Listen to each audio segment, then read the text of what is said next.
বানাবো খুবই জনপ্রিয় একটা সিমুই, সেটা হলো নবাবী সিমুই। গাইস, আসসালামু আলাইকুম, welcome my hobby house blog channel. আজকে আরো একটা নতুন ভিডিও নিয়ে তোমাদের কাছে চলে এসেছি। আজকে আমি একটা সিমুই বানাবো, সেই সিমুইটার নাম হচ্ছে নবাবী সিমুই।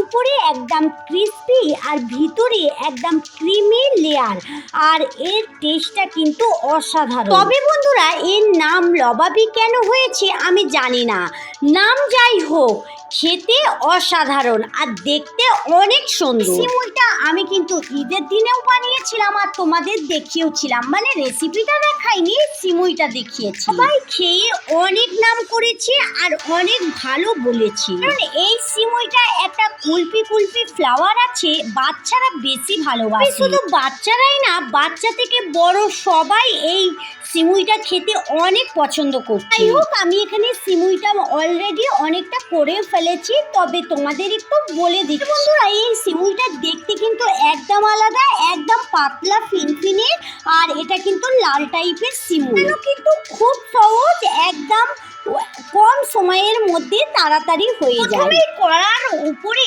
বেশ কিছুটা ঘি দিয়ে দিতে হবে। ঘিটা গরম হয়ে গেলে তারপরে পরিমাণ মতো সিমুই দিয়ে বেশ ভাজতে হবে। তবে বন্ধুরা, সিমুইটা ভাজার সময় একটু চিনি গুঁড়ো করে নিতে হবে আর একটু ওই মিল্ক পাউডার নিতে হবে। সিমুইটা ঘিয়ের উপর দিয়ে ভাজছিলাম, তখন কিন্তু চামচে করে একটু একটু মিল্ক পাউডার এবং গুঁড়ো চিনি দিয়ে নাড়ছিলাম। ভাজতেই সবগুলো একসঙ্গে মিক্স হয়ে যাবে, তারপরে নামিয়ে নিয়ে এদিকে একটু দুধ প্রথমেই ফুটতে দিয়েছি, তারপরে একটা ছোট পেয়ালাতে একটু দুধ তুলে নিয়েছি আর কাস্টার্ড পাউডার দিয়ে ওই পেয়ালাতে দুধটা ভালো করে, মানে কাস্টার্ড পাউডারটা গুলে নিয়েছি, তারপরে এই পুরো দুধটাই ঢেলে দিলাম। নাড়তে নাড়তে যখন একটু গাঢ় হয়ে গেছে, তারপরেই নামিয়ে নিয়েছি। এখানে দুটো কাঁচের পেয়ালাও নিয়ে নিয়েছি আর দুধটাও নিয়ে নিয়েছি, সিমুইগুলোও নিয়ে নিয়েছি। বন্ধুরা, আমি সবগুলো নিয়ে তারপরে একে একে পেয়ালার উপরে এই সিমুইটা সেট করছি। পেয়ালাতে করছি,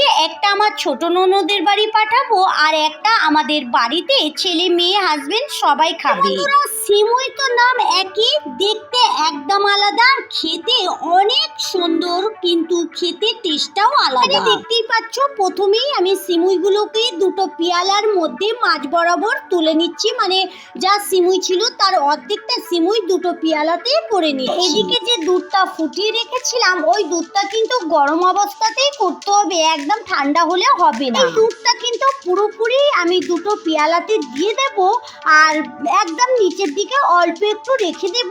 ওপরে তেমন দিতে হয় না, তবুও একটু দেব ওপরে, ওপরে অল্প দিলেই হবে, কিন্তু এই নিচের লেয়ারটাই একটু বেশি দিতে হবে। তো বন্ধুরা, সিমুই সাধারণত আমি একবারই ঈদের সময় করি, মানে ঈদের দিনে সকালবেলা সিমুইটা রান্না করি। আর এই সিমুইটা এত পরিমাণ সবার ভালো লেগেছে, তার জন্য আমাকে আবারও করতে হলো। কারণ এই সিমুইটার মধ্যে কুলপি কুলপি ফ্লেভার ছিল, আর এই সিমুইটা কিন্তু একদম ঠান্ডা ঠান্ডা খেলে অনেক ভালো লাগে। আর কি বা করব, তার জন্যেই করা, এত ভালো লাগছে। আর সব কিছু যখন এই বাড়িতে ঈদের সময় রয়েছে, একবার করেই নালে দিই। সবাই যেটা খেতে পছন্দ করে সেই খাবারটা যদি বাড়িতে বানানো হয়, তবে সবার খুব ভালো লাগবে আর খেয়েও আনন্দ হবে। তবে বন্ধুরা, তোমরা যারা আমার এই ভিডিওটা দেখছো আর তোমাদের একঘেয়েমু সিমুই খেতে খেতে আর ভালো লাগছে না, এই সিমুইটা একবার বানিয়ে দেখো। কে এই সিমুইটা ঈদেতে বানিয়েছো আমাকে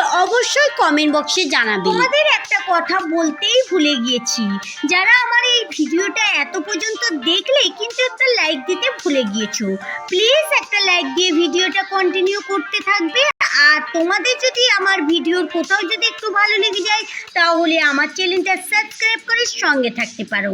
আর যারা এই কাজটা করে রেখেছো, তাদেরকে অসংখ্য ধন্যবাদ। বিষয়ে তোমাদের যদি কোনো মতামত থাকে, তাহলে কমেন্ট বক্সে জানাতে একদম ভুলবে না। আচ্ছা, ভিডিওর এই পর্যায়ে এসে আমি একটা কথা বলছি তোমাদের, তোমরা আমার অনেক বন্ধুরা আছো যারা আমাকে ঈদেতে ঈদ মোবারক জানিয়েছো, তোমাদের সবাইকে thank you, thank you, thank you. আমার তরফ থেকে তোমাদের অনেক অনেক অনেক অনেক ভালোবাসা। তোমরা এইভাবেই আমার পাশে থেকো এবং এইভাবেই আমাকে সাপোর্ট করো। তোমাদের ভালোবাসায় আমি অনেক অনেক দূর এগিয়ে যেতে পারবো। অনেকেই আমার ভিডিও দেখো কিন্তু অনেকজন কমেন্ট করো না, এবং যারা কমেন্ট করো তাদেরকে তো অনেক অনেক ভালোবাসা আমার তরফ থেকে। আর যারা কমেন্ট করো না অবশ্যই কমেন্ট করবে। তোমাদের সঙ্গে কথা বলতে বলতে আমার সিমুইগুলো সেট করা হয়ে গেছে। এবারে উপর দিয়ে একটু কাজু বাদাম কিশমিশ ছড়িয়ে দেব। তোমাদের কাছে পেস্তা বাদাম কাঠবাদাম যে কোনো বাদাম, যত বাদাম থাকবে তোমরা দিতে পারো। বাদামটা কিন্তু একদম কুচি কুচি করে দিতে হবে। বাদামগুলো দেওয়ার পর নর্মাল ফ্রিজে রেখে দেব, প্রয়োজন মতো বার করব। তাহলে বন্ধুরা চলো আজকের মতো আমার ভিডিও এই পর্যন্তই। দেখা হচ্ছে নতুন কোনো ভিডিওর সঙ্গে। ভালো থেকো, সুস্থ থেকো, সাবধানে থেকো। ভালো লাগলে লাইক কমেন্ট শেয়ার করো। যারা এতক্ষণ আমার সঙ্গে থাকলে আমার ভিডিওর কোথাও যদি একটু ভালো লেগে যায় তাহলে আমার চ্যানেলটা সাবস্ক্রাইব করে সঙ্গে থাকতে পারো। যারা এই কাজটা করে রেখেছো তাদেরকে অসংখ্য ধন্যবাদ। Thank you.